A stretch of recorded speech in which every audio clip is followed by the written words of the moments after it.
Today we are going over the manhwa, The Abandoned Empress. The start of the story is intense because we are at an execution. We see a girl get her hair cut off, and she is led to a guillotine.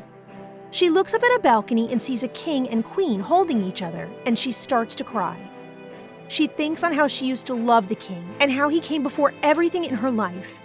The blade of the guillotine comes down quick, and Kastina's empire's 34th emperor, Rubles Kamaluddin Shana Kastina, is being crowned at his coronation. He has a beautiful woman on his arm, but in the crowd, one person is not happy to be there.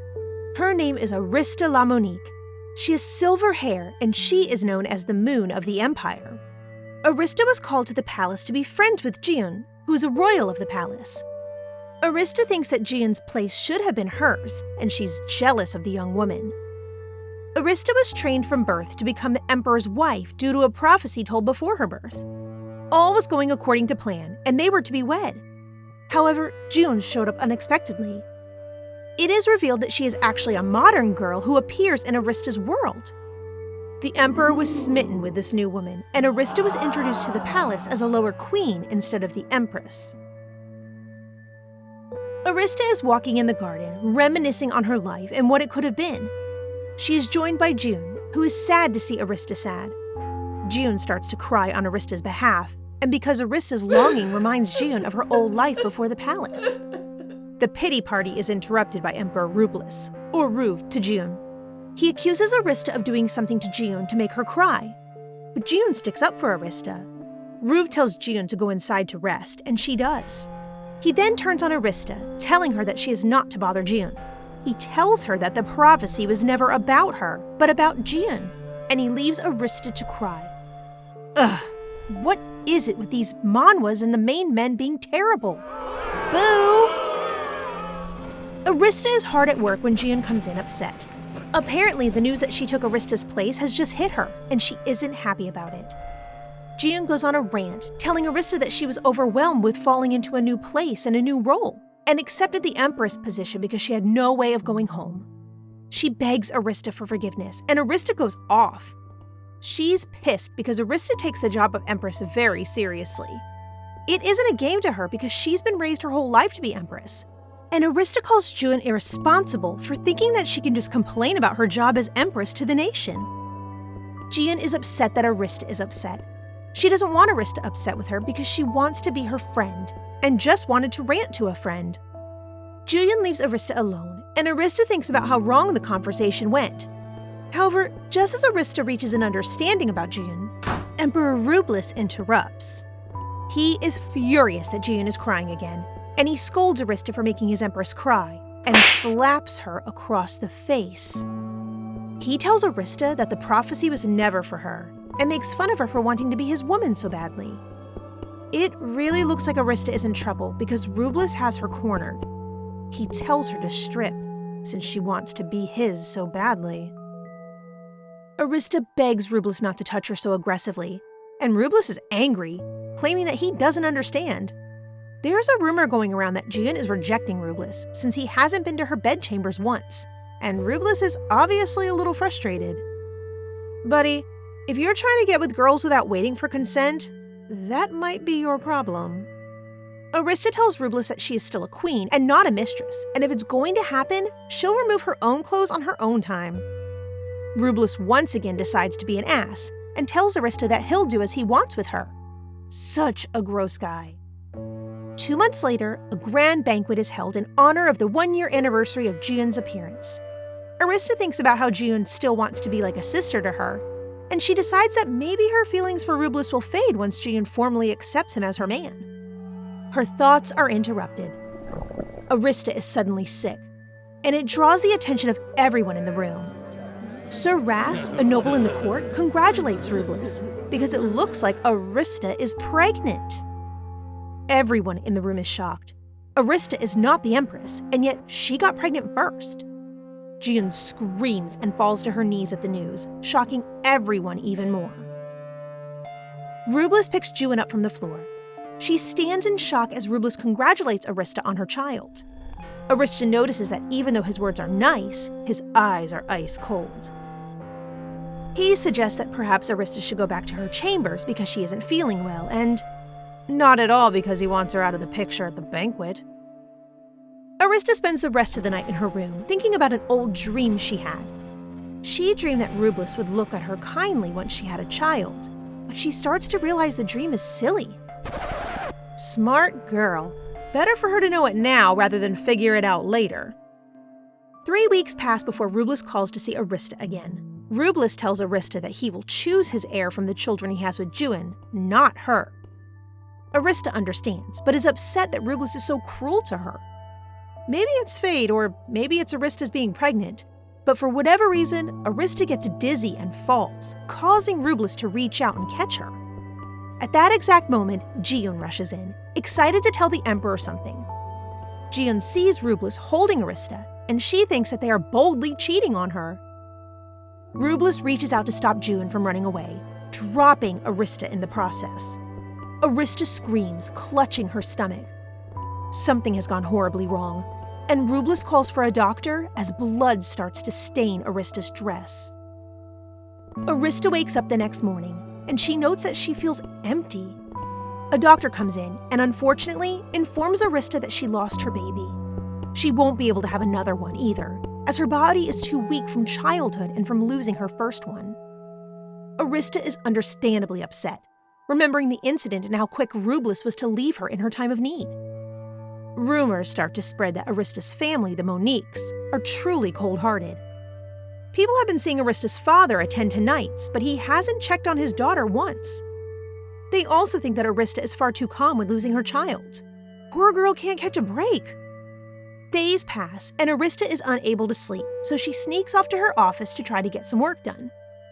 She overhears some palace servants talking, and it seems that Empress Jin is with child. Everyone will be celebrating with a banquet, and the child will be blessed by religious leaders. Arista realizes that no one celebrated her baby, and she snaps. She starts laughing, and she scares the servants. Her laughter continues, and it is clear that Arista is losing it. The door to the office burst open, and finally, Sir Monique, Arista's father, is there. He grabs Arista and tells her to get a hold of herself. He tells Arista that he never should have sent her to the palace, as it is bad for her. Sir Monique orders Arista to stay strong as he travels to the borders, and that when he returns, he will take her back home. Arista is thankful that someone is finally putting her before the Empire, but she is afraid deep down that her father won't return. All seems to be okay, but 4 days later, Jian is attacked by masked men. Marquis Monique, Arista's father, has been arrested for treason. It is believed that he was the mastermind behind the attack on Jian, and the attack is even more terrible because it caused Jian to lose her child. Arista runs to Rubles asking mercy for her father. She doesn't believe that he was responsible and that there must be some type of mistake. Rubles takes the time to be an ass once again and tells Arista that if she licks his shoes, he will spare her father's life. I would have been arrested on the spot for putting the Emperor into a headlock, so kudos to Arista for keeping her composure.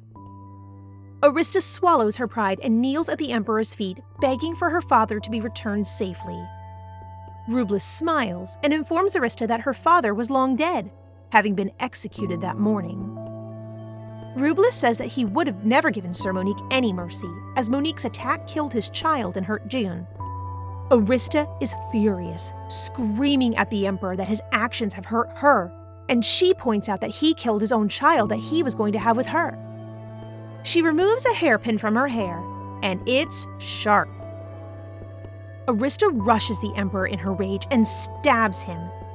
She's found in the room by attendants and she is arrested, and suddenly, we're in the present, with Arista staring at the guillotine. She looks into Rubles' eyes and swears that if she could live again, she wouldn't love Rubles. The blade goes up and Arista is in limbo. And she wakes up in a familiar place. She is back in her childhood home, the mansion of the Monique family. Arista is confused, as she left her home when she was 16. A maid comes in and tells Arista how messy she is. She smiles at Arista and exclaims that it is amazing that she's already 10 years old. Arista is confused and looks into the mirror. Staring back at Arista is a cute little baby face. It seems that Arista has gone back in time and she is a child again. Arista runs down the hall to the training room to see if her father is still alive. He is! And he's a little confused that Arista has run out to see him in the middle of the day in her pajamas. Arista is sent back inside and she gets ready for her lessons in etiquette. Before her lessons, she is called to her father for her meal.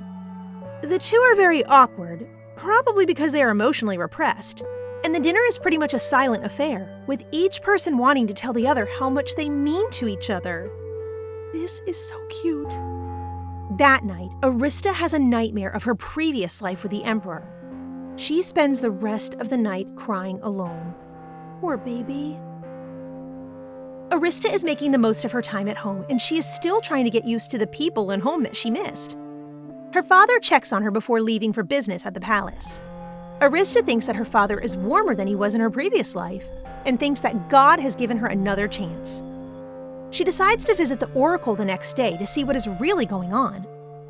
That night, Arista has another nightmare, and she is woken up by her father. She cries into his arms, and Papa Monique comforts his little girl. Please, they are so cute. In the morning, he is reluctant to send her to the Temple of the Oracle alone, but Arista says that he is too busy with his work to come with her. Arista arrives at the temple wanting to read any predictions made recently. The temple workers tell her that nothing has been prophesied recently. Arista decides to read the prophecies of the last 10 years, and she is shown to the prayer room. She thinks about how this life and her previous life with the Emperor cannot both be reality, but a voice stops her thoughts. Veda, the god of the world who gives everyone life, is speaking straight to Arista. It explains that both her old life and her current one are two separate but still valid realities. The timelines have been messed up due to Jiyeon being born in the wrong reality. Veda used its powers to rewind the clock to correct the mistake and to bring Jiyeon back to the correct time. Arista realizes that her old life was just a placeholder for Jiyeon, and she is understandably upset that she had to go through so much. Veda tells her that her path was tangled by fate with Rublus's path, and Arista realizes her painful love wasn't really love in the first place. Arista wants to deny her fate, but Veda says this cannot be done, and tells Arista that she will receive a gift instead. Arista accepts the gift, but vows to stay angry and deny God for the rest of her life. Veda gives Arista the power to carve her own fate out of time as she wishes, instead of being a slave to it. Arista is put into a trance from all the power, and in the next moments, she hears a voice call her name. What could this voice be? What did it mean, carve her own fate? Aristia wakes up to see her father and servants standing over her. They are all worried sick, and Aristia's father is even crying.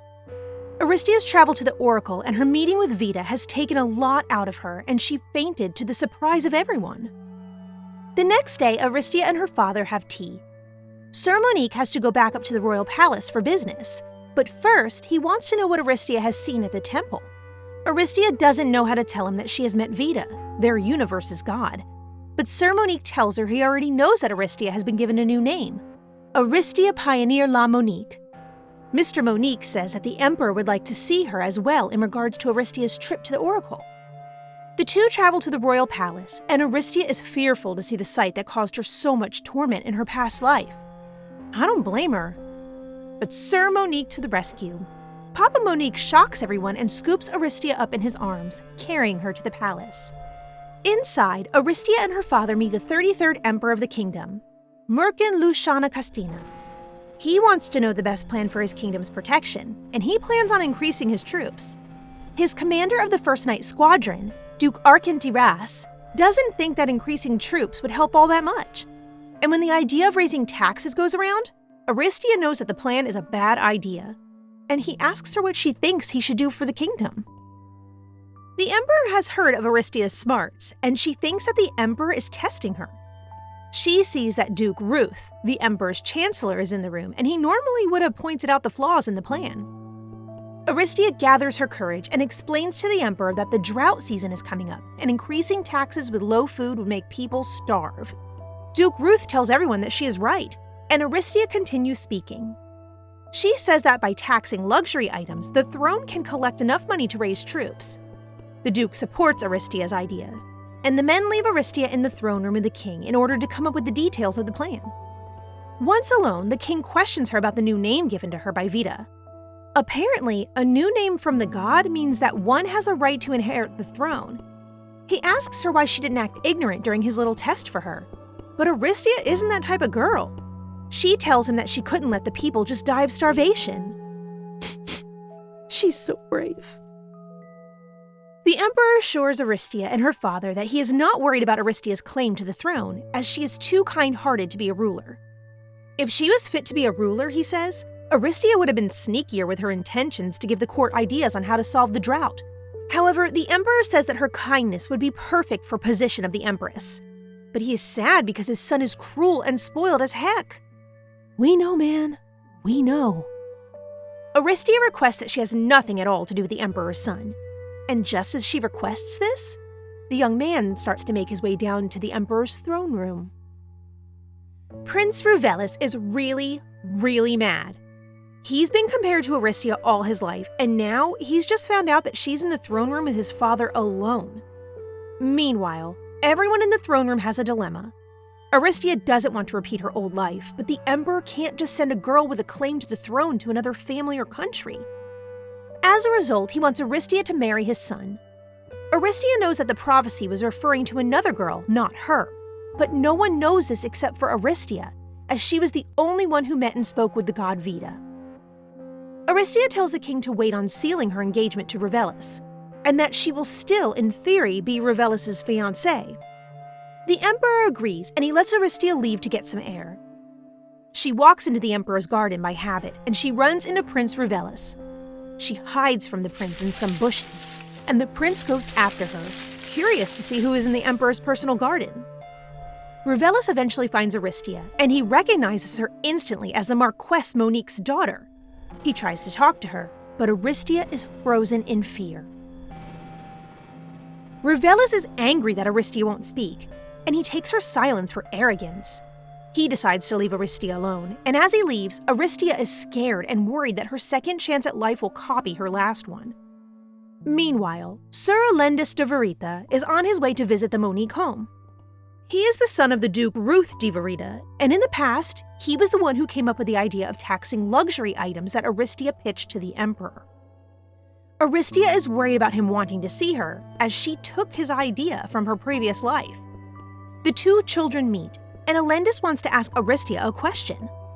Aristia is right to assume that he wants to talk about the new policy, and Alendis asks Aristia about the policy and how she came up with it. Aristia thinks that he is upset, but it is the exact opposite. Alendis is excited. Eee! He thinks that Aristia is a genius for thinking of the idea, and he wants to be friends. Alendis wants another little genius to discuss policy and ideas with, and he thinks that Aristia is the perfect pick because of how obsessed his father is with Aristia's new policy. Aristia feels bad, though, and starts to confess that the idea is not her idea.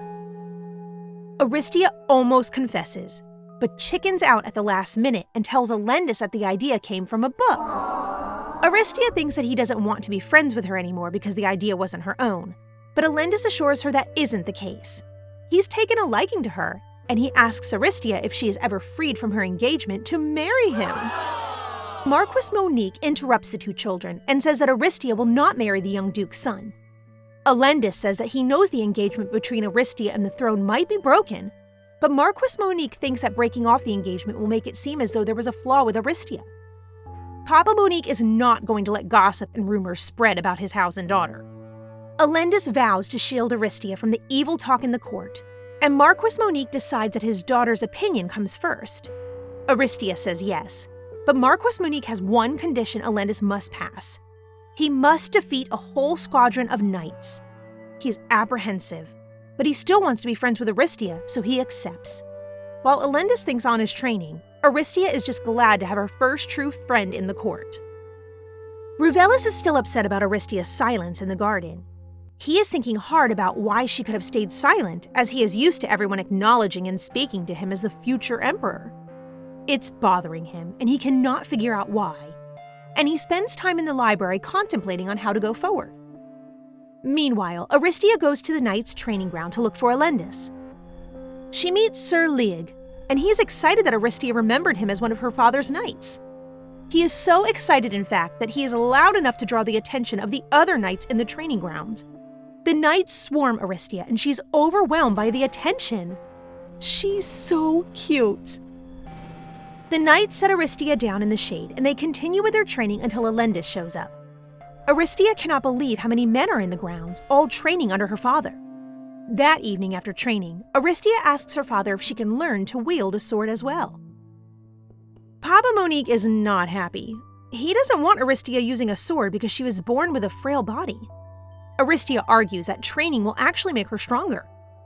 Marquis Monique thinks about this for a second and then asks Aristia if her decision has anything to do with the prince. Aristia goes silent and tries to figure out how to explain her choice without revealing her past to her father. Marquis Monique asks if the decision has anything to do with when Aristia was younger, but when Aristia doesn't know what he is referring to, he decides to drop the topic. Aristia admits that she doesn't want to get married at all, but would rather stay with her father happily. Monique is stunned and asks to cradle his little baby girl. Oh, they are just the cutest. Papa Monique decides to allow Aristia's request to learn how to use a sword. The next day, Aristia goes to the training grounds and meets Elendis. Elendis and the rest of the knights are surprised to see Aristia training with them. Elendis goes in for a hug, but the two are soon broken up by Papa Monique. He's not happy to see Elendis touching his daughter, and he gives them both laps to run around the grounds. At the Ras estate, Duke Arkent greets his wife. He's come for a visit, and his wife is the Emperor's sister. She asks how the Emperor is faring, and the Duke suggests that she visits the palace. Suddenly, the couple is interrupted by their child. The Duke's son, Sign, wants to know if his brother is back. Arkent informs him that his brother would be some time, but that he's sent a horse for him. Sign runs to welcome the horse. All the while, his mother screams at him for being inelegant. Duke Arkent suggests that they bring their son to the palace to become a playmate for the king. His wife is less than enthusiastic, but it would seem that they are headed to the palace. At the palace, Arkent's wife, Duchess Ernia, is upset to be at the palace and even more upset that her son must play nice with the Emperor's son. She runs into the young prince and his attendant, and they ask her why she is there in the first place. Ernia says that she is visiting her family, and Ruvelis tells her that whatever she may need, she can call on him. Ernia suggests that perhaps Ruvelis is lazy, as she notices that he has finished a stack of books, but has done nothing to improve his physical strength.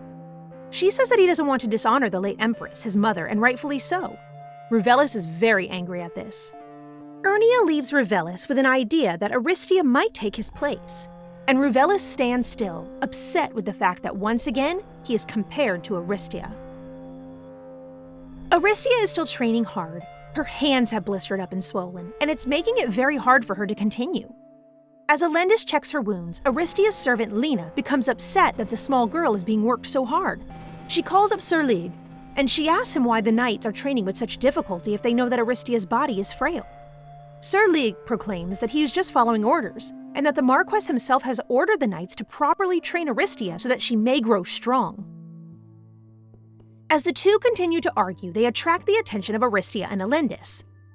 Aristia explains that she doesn't mind the hard training, as her father has given her the chance to train and her very own sword, and she is happy to learn. She does apologize for worrying Lena, but all four of them are interrupted by a scream from the training grounds. A knight has been injured in training, and Aristia jumps into action to try to stop the bleeding. A doctor is called, and the man is taken care of. In the commotion, Aristia forgets about the blisters on her hand for a good while. Elendis remembers, though, and guys, he is so cute.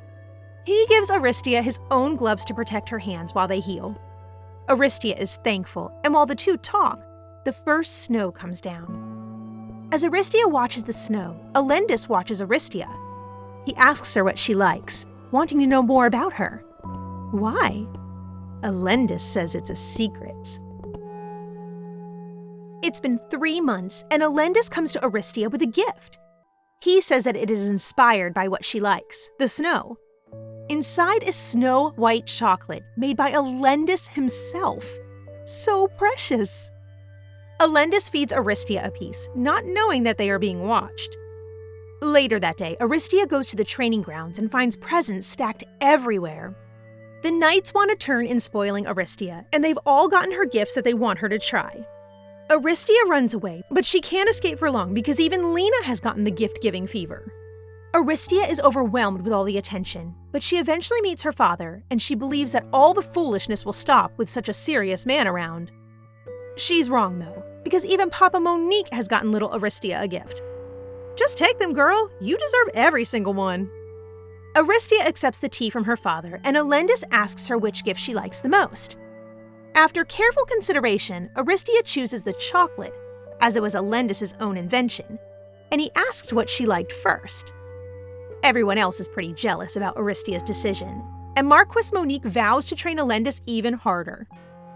Meanwhile, Prince Revelis is working on his own. His attendant brings him his own little gift, a plate of chocolate. Revelis doesn't like chocolate because the sweetness reminds him of a terrible memory. But when he bites into it, the chocolate is bitter. And we'll have to stop right here. What could that bitter memory be? Will Aristia ever stop being embarrassed by all the attention at the palace? Find out in the next episode. Thank you so much for watching, and please remember to like this video and comment what you thought. We love to hear from you. Until next time, have a great day. By the way, guys, the translation for the name for the female lead changed to Aristia, and the prince is now called Revelis. This happens sometimes with the translations. Just wanted to clear that early on so there are no misunderstandings.